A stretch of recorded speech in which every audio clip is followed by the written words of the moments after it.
Hey. And welcome to our podcast for your entertainment only.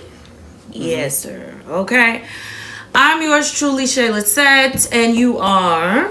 I am Sam. I am the Rocket Man, Music Man. I'm here today. Thank you so much for stopping by. Right. Don't forget to like, subscribe, and share this channel. Share this video with everyone. Like I said, your pastor. Okay, your mailman. Well, okay. We talk about some things. Scammers. Now. Not the scammers. Scammers. Yes. We don't want the scammers. Share this video with the people that work at Walmart and Target. Ooh, shade.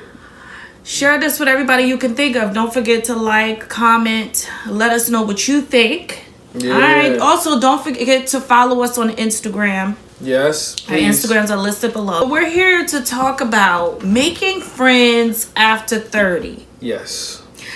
I don't know about you guys, but overall, for me, it has been very difficult making friends. Mind you, though, now where we are today, we have an amazing group of friends. They already know who they are. Yep. But I feel like the older I get, the smaller the group of friends I have. Yeah, it happens. It hits you hard after 30 because you start to notice that the circle is getting smaller, like you said, and I feel a particular type of way. I got some points, right? Okay. So you want to start? Points. Go ahead. I'm gonna start off. You want to do your point? I want to do a point, and then you do a point, and then I do a point. Let's just talk. Come okay, all right. My talking points, right? Now it's a general conversation, right? But there's only a particular perspective I can speak from. I am a man, and I can only speak from a male perspective. It's hard making friends after 30 because as men, sometimes you grow up in a group of different type of men, a group of boys. It could be a group from church, it could be a group from school, it could be a group from football or athletics or whatever it is. That core usually grows up together, right?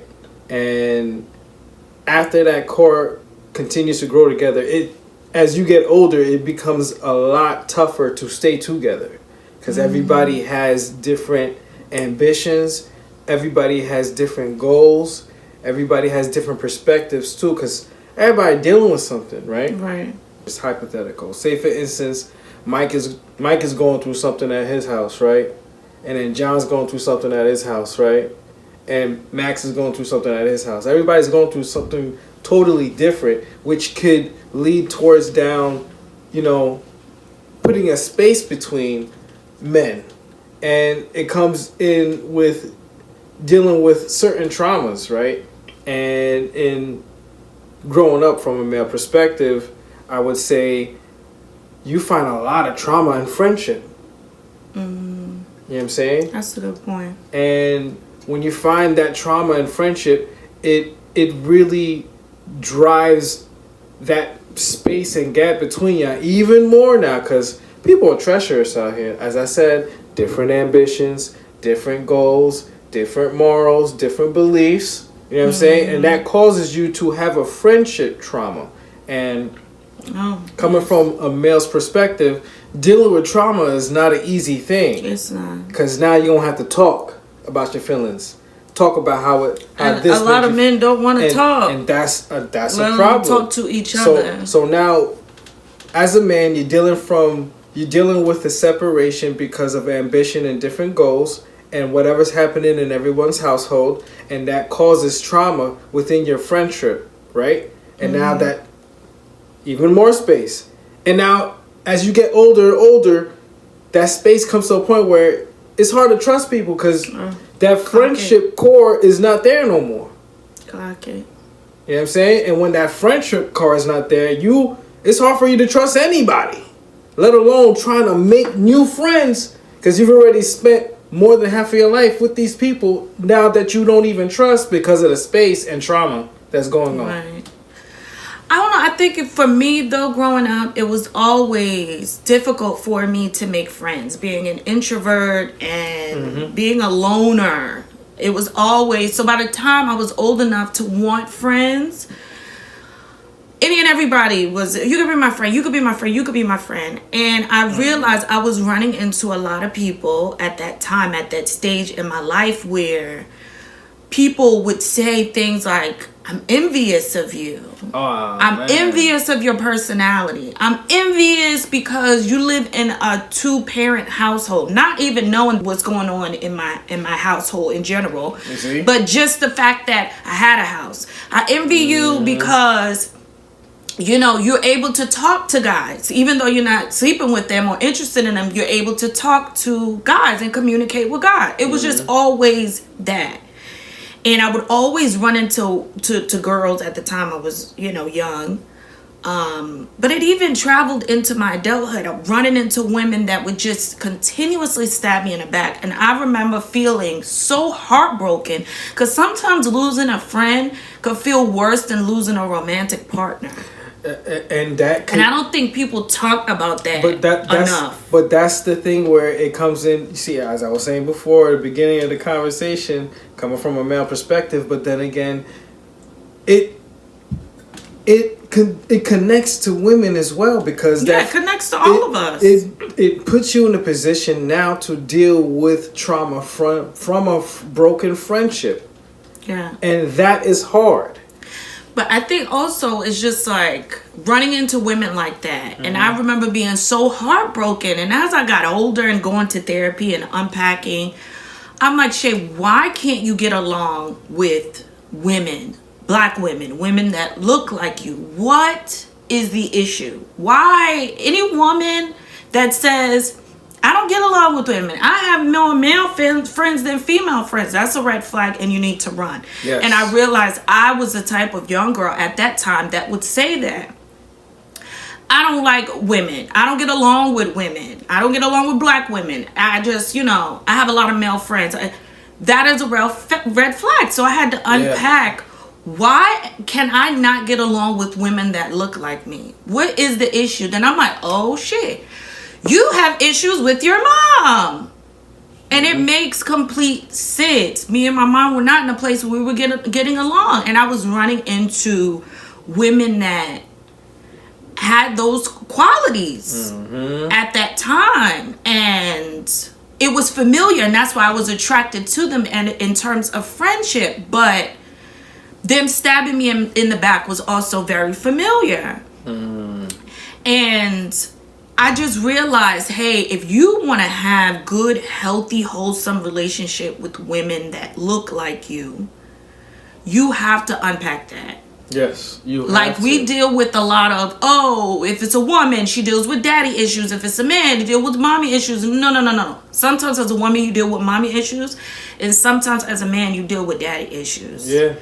And I just really had to unpack that to be able to even check myself and, being a pick me. I had to stop doing that, unpack that, like stop centering men. You know what I mean? I had to treat black women as I would want to be treated and not as my mom treated me at that point in my life. So where somebody is feeling, so I really had healing. to do I really had to do that. But unfortunately, even as I got older in my 30s, I still ran into people that had serious I still run into people that are just it was off. Yeah. That whole time? Yeah, that whole time. You could turn it down some. Okay, go ahead. I still run into people that are just remind me of that. And that is so triggering when I meet a woman that reminds me of trauma. Yes, Yeah. it's very triggering even now in my 30s. It is triggering. Well, that's the thing of from the talking points that I was explaining, because it's relative. Right. It's very relative. Right. Because you get to a point where that trauma puts you in a position which is unfortunate, right? You can't trust anybody. And you're always looking for red flags. Mm-hmm. Not only always looking for red flags, but because of not being able to trust anybody, that prevents you, and it hinders you from finding, like-minded people that would be able to, put you in a different perspective, a different way of thinking, right. a different viewpoint or a POV of how friendship is supposed to be. You know what I'm saying? Because friendship is supposed to build to a point where, we're no longer friends. We're family. Yes. Yes. We family. Yes. Now we family. Right. Like, we family. Okay, you're going to be the godfather of my kid because, we brothers. Your mom adopted. Right. You ready? Right. My kids call you auntie. Yeah. Hello? Listen. Come on Your now. kids call me auntie. That's how I always wanted my friends to be. Yeah. You know what I mean? And I'm grateful for the friends that we have, but yes, I think coming across people that still might trigger you in terms of childhood trauma. Yeah. Like how could I say this? I've ran into friends for a long time, right? And sometimes you don't even, because you've been friends for so long, it doesn't dawn on you, this person was never a friend to begin with. Oh. I had a friend. Oh. I was the therapist. She would just call me just to trauma dump on me. Oh. Or invite me to things. Shout out Grits and Eggs. Oh, yeah. Shout out to Grits and Eggs podcast. Yo. He's a Deontay Kyle. He's just chef's kiss. I'm actually insert one of his videos here that really sparked a conversation. Shout out to him. It really sparked a conversation. Yep. Like, she would trauma dump on me, but because I was so loyal, because we've been friends for so long, it didn't click to me. Like, first of all, he said, where's my copay? Because clearly you haven't contacted the therapist. I was supposed to been paid. Been paid. I need $500,000 a week. What's that? $5,000 a week. Do you agree? We're getting married in Dubai. In Dubai. Do you agree? No, but it's just like, you just trauma dumping on me instead of taking your ass to a therapist. It was so bad to the point where this friend's family member used to call me up and trauma dump on me. They used to trauma dump on me together. That's crazy. And then when it was time for me to have my moment, they would make the moment about them. It was always, they never left space for my emotions, my mental well-being. They never left space or room for my achievements and celebrating me. Yeah. When they walked in the room, right? I mean, you could co-sign for this. It was always about their emotional well-being and where they was mentally at that moment, forgetting your moment. And I don't know if you guys have came across friends like this, but to realize at that moment, it is time to cut you the hell off. Yep. You are not a friend. Being jealous of me is not being my friend. Yeah. Using me is not being my friend. No. You could just call me up when you just need somebody to... That's not being my damn friend. It's like, it's okay to vent to your friends, but I mean, goddamn, I know you got insurance. Contact a therapist. And you ain't even bother to ask how I'm doing. And that's the problem, and it has to be a reciprocated feeling. It has to be a give and take. You can't have a friendship that you want to grow into someone you can call family when there's no exchange. Right. Like, there has to be an exchange. Relationships in general have to be an exchange. There has to be an exchange. Like, okay, you can cry on my shoulder. You could vent to me. I could cry on your shoulder. I should be able to and do I could the vent same. to you. Yes. And not only that, during the conversations, there's turns being taken. Right. Without you even acknowledging or even noticing it. It's like, hey man, I'm going through a lot, but yo man, what's going on with you? What happened with that? Did everything work out? Or, alright, good, yo. I'm glad that it worked out. It came on my mind and I wanted to call you about that, but yo, you want to link up? Yeah, I'm chilling, man. There's a lot going on this week. And you don't even notice it. If you cannot remember the last time you asked your friend, hey, how you doing? What's going on with you? You're not a friend. That's a problem. Are you really a friend? That's a problem. We should be able to ask each other, hey, how you feeling? What's going on? I noticed you didn't do such and such. I know you. Are you okay? Check in and tap in with your people. Like, yo, you good? Like, we need to link up. Yo, we need a guys' night. Yo, you ready? Say less. You already know. But I'm gonna have to clock it. I'm gonna have to wake it up. Go ahead. Being a content creator, entertainer, you know what I mean, making funny videos, right? You and I performing, doing all of this stuff. Mm-hmm. We're now reaching a point in our lives where not the solid core friends that we have, but the new people that come into our lives. Yeah. Solely just want to be our friends to make them laugh. Yeah. To entertain them. If you think for one flying mother flood puck a second that I am sitting here 24/7, if you think for 1 second that every day, all day, I'm sitting up here making jokes, making people laugh, you're using me. You're using me for your entertainment. Shout out to the podcast. Shout out to the podcast. You're using me for your entertainment only. You are literally using me to light up a room, to get the party started. Or we even have people that only wanted to be around us or be in close proximity to us or invite us because we're the married couple. Yeah. Marriage isn't solely my identity, and marriage isn't solely his identity.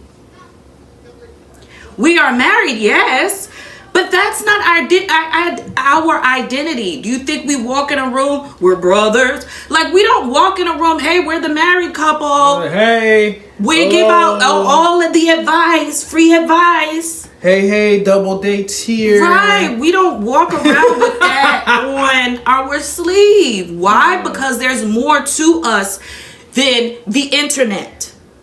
Yeah, well, the thing is that not many people, and that's the reason why it comes down to finding like-minded people that will understand that we're not here to entertain you.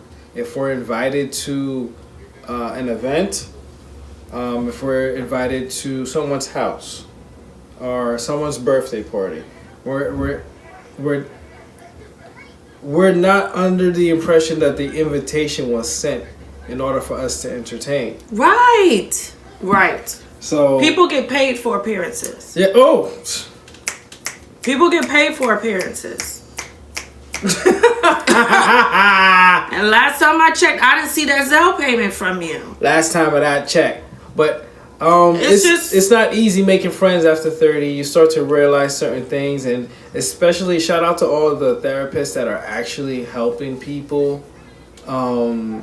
It takes a lot to unpack from those traumatic experiences. Yes. Friendship, traumatic experiences from friendship, traumatic experiences from family members, traumatic experiences from school, or wherever it is that you are, that you experience something that left trauma as a trail. It's still triggering for me though, because running into those people, a light bulb immediately goes off, and I don't want to be the type that because a light bulb goes off, I have to cut you off. Because one thing about me, baby, I'm a Scorpio. I don't need to announce my exit, announce my departure. I just leave. So when a light bulb goes off, I don't want to automatically throw the friendship in the trash can, but I'm side-eyeing you. Right? So I guess past friendship trauma and friendship experiences cause me to be this way. It doesn't cause me to be cold-hearted to people and not open to making friendships, but it does cause me to use my cat eye. Mm. I gotta really feel you out now, because you just really did something that really doesn't make you worthy of being my friend. Yep. And I just feel like where I'm at today, I believe in any and everybody I come across. I'm rooting for any and everybody, especially people that look like me. I'm rooting for you. I'm supportive. Whatever you need, I'll give you the shirt off my back. Mm-hmm. Let's come together and do something together. And you don't want to be the type of friend that counts what you do, what they do, what you do. You don't want to count. There's no tally points here. You're not supposed to tally up the what you do of, versus what I do. That's not a friendship either. But at the same time, if you look up and realize, hey, I've supported this person. This person does not support me. Yeah. I'm sitting on the phone with this person, talking to this person, giving this person advice. Something traumatic happens in my life. You don't even get a damn text. Nope. Not one text. Not one text. Not even. But the phone works when they need you. The phone works when they need your advice. The phone works when they need money. The phone works when. Don't send me your condolences. They need a ride. Through a DM. You call me. Hello, somebody. And you let me know, hey. Because your phone was charged and worked when you needed something my from me. condolences to you. How are you? What do you need me to do? What can I do for you? Because I'm here for you. Don't DM me no condolences now. What does that show? Because you called me looking for advice on which way to go south or which way to go north, which way is east or west. How do you count to 30? I'm going to let you know. But, yo, come on now. Like, reciprocate exactly what you are receiving on that end of the friendship. If there's no exchange, then what we doing here is just wasting time. And I'm past my 30s. Right, but I think the older you get, the more you go to therapy, the more you deal with your traumas, the more you unpack stuff, the more self-aware you become, the more you can spot and smell out BS. Shout out to the therapist. Yes, you can spot and smell out Shout people out to my therapist, yo. My guy. That are just not good friends. Yeah. You know what I mean? That are not good friends. And I'm not talking about the friendships where you could go weeks without speaking to each other, and then you finally speak, you pick up where you left off. Exactly. Like nothing happened. Sometimes life may drift you apart. That's not what I'm referring to.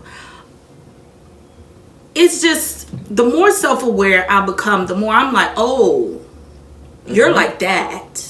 I see you. We see each other. I peep game. I peep game. And the thing about me being self-aware, I don't have to tell you I peep game. I don't have to tell you I realized how you moving towards me, and that's not the type of friendship that I want. And as you get older, in your 30s, you have to map out what type of relationships you want to have. Whether it's romantic, whether it's a platonic, whether it's you got your own business and you want to have people jump on board to be a part of your team, to take your business to the next level. You have to map out these relationships. I don't want somebody this way. I don't want somebody that way. And it can't just be vain. It can't just be basic borderline. No. Are you a giver or just a taker? You know what I mean? Are you interested in having healthy friendships? Well, I think that everyone deserves to have a healthy friendship, right? And unfortunately, sometimes the cards don't play out the way that you would intend them to. I've been hurt in many friendships thus far. You know, if you know me, you know what I say about that. I ain't gotta go elaborate. But if you know me, you know where I'm coming from. I'm a very guarded person. I may know of many people, or many people may know of me, but I don't allow people to get as close because I have so many other things that are vulnerable to me that I need to stay guarded on. So if I allow someone who is not worthy of that title as a friend, you know, now you're seen as you're on the suspect wall. You can sabotage what I'm doing right now. Right. And I don't want that type of energy. So I think, you know, to wrap this up, right? Right. I think that it's best for if you're in your 30s or you're heading towards your 30s or the back end, wherever you are in life, therapy is if you have access to if you have access, there are so many resources. There are so many resources you can look into. Therapy is a must. A must. That should be after your belief system, right? Everyone has different belief system. After your belief system, therapy should be the next thing. Right. Okay? And after you can establish those two things, then you can finally heal from traumatic experiences through friendship that has left you guarded, you know, and that has left you not being able to trust people, you know, and it's led you down a point of depression or a point of anxiety. You know what I'm saying? It really can lead towards that, because it doesn't matter what type of traumatic experience that you have, it has a lasting effect. Yeah. Regardless. But in this particular topic, as far as making friends after 30, yo, man, it's hard. It's hard. It's I'm not gonna lie. There's a lot of like friend groups out there and stuff like that. It's not easy. Online, it's not easy. It's really, really, really not easy. I'm not even gonna hold you. Nah. It's not. And the older you get, the smaller your circle of friends become. Hey. You go from playing outside, being young, everybody's playing outside, and then you wake up, you never play outside again with those people. You don't even know where those people are. Right. You just never play with those people again. Those people are gone. And they're gone. You have to know what you want as a friend and what you can give as a friend and your capacity and your limit. Facts. I can't give what I don't have. All right. That was just making friends after 30. Yeah. All right. Don't forget to like, share, subscribe, hit the bell button for more notifications. Don't forget to follow us on all platforms, TikTok, Instagram, YouTube. Don't forget to share this video. Comment below. Let us know what you think. I think eventually I'm going to have an email where you guys can get like questions you guys would want to ask. Or topics you guys want us to discuss. Yes. Yeah. So I'm probably going to do that next video. But anyway, all right, y'all. That's it. Thank you. Bye. Peace out. Dude.